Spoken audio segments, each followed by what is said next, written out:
The Matrix is one of the greatest metaphors ever.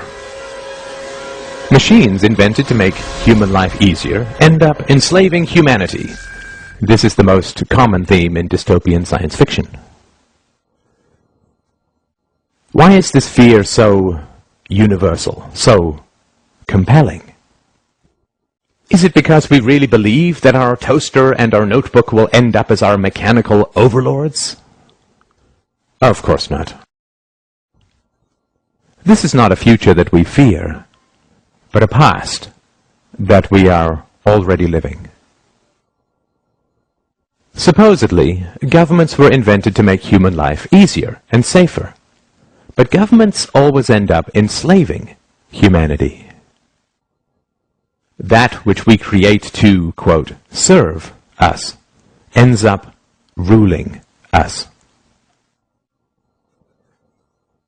The U.S. government, by and for the people, now imprisons millions, takes half the national income by force, overregulates, punishes, tortures, slaughters foreigners, invades countries, overthrows governments, imposes 700 imperialistic bases overseas, inflates the currency, and crushes future generations with massive debts.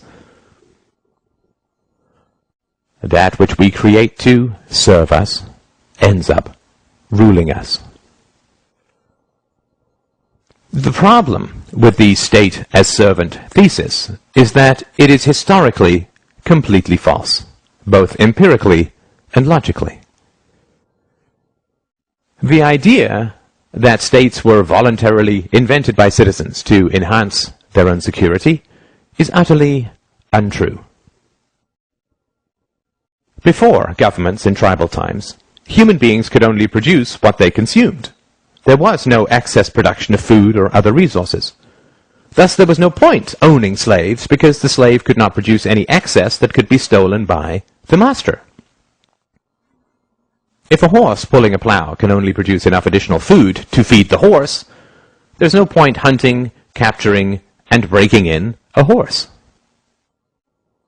However, when agricultural improvements allowed for the creation of excess crops, suddenly it became highly advantageous to own human beings. When cows began to provide excess milk and meat, owning cows became worthwhile. The earliest governments and empires were in fact a ruling class of slave hunters, who understood that because human beings could produce more than they consumed, they were worth hunting, capturing, breaking in, and owning. The earliest Egyptian and Chinese empires were, in reality, human farms, where people were hunted, captured, domesticated, and owned like any other form of livestock. Due to technological and methodological improvements, the slaves produced enough excess that the labor involved in capturing and keeping them represented only a small subset of their total productivity. The ruling class, the farmers, kept a large portion of that excess while handing out gifts and payments to the brutalizing class, the police, slave hunters, and general sadists, and the propagandizing class, the priests, intellectuals, and artists.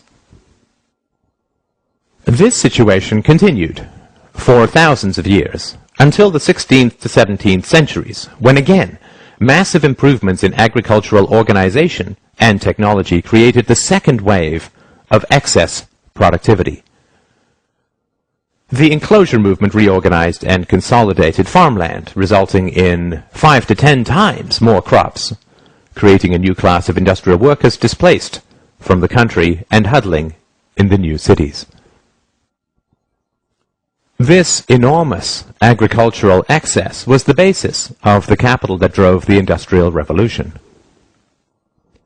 The Industrial Revolution did not arise because the ruling class wanted to free their serfs, but rather because they realized how additional, quote, liberties could make their livestock astoundingly more productive. When cows are placed in very confining stalls, they beat their heads against the walls, resulting in injuries and infections. Thus farmers now give them more room, not because they want to set their cows free, but rather because they want greater productivity and lower costs. The next stop after free range is not freedom. The rise of state capitalism in the 19th century was actually the rise of free-range serfdom. Additional liberties were granted to the human livestock, not with the goal of setting them free, but rather with the goal of increasing their productivity.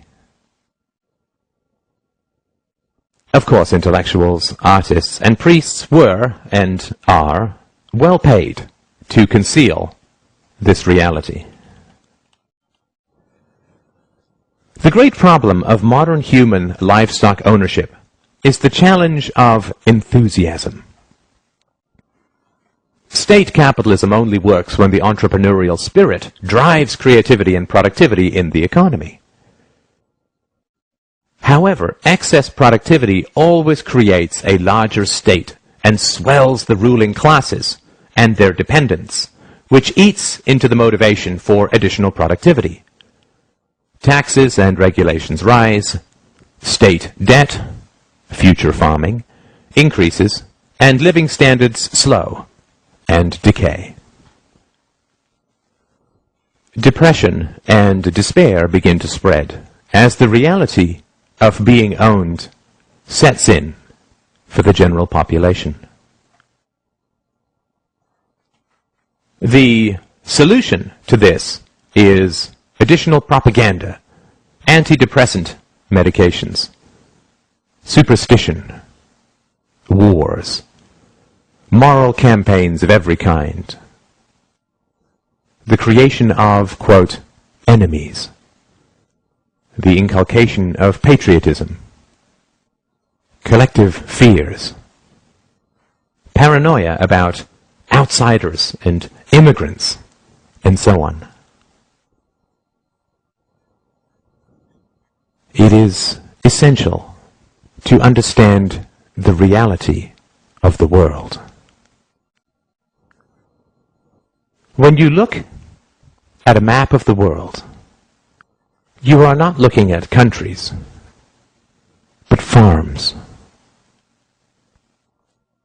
You are allowed certain liberties, limited property ownership, movement rights, freedom of association and occupation, not because your government approves of these rights in principle, since it constantly violates them, but rather because free-range livestock is so much cheaper to own and so much more productive.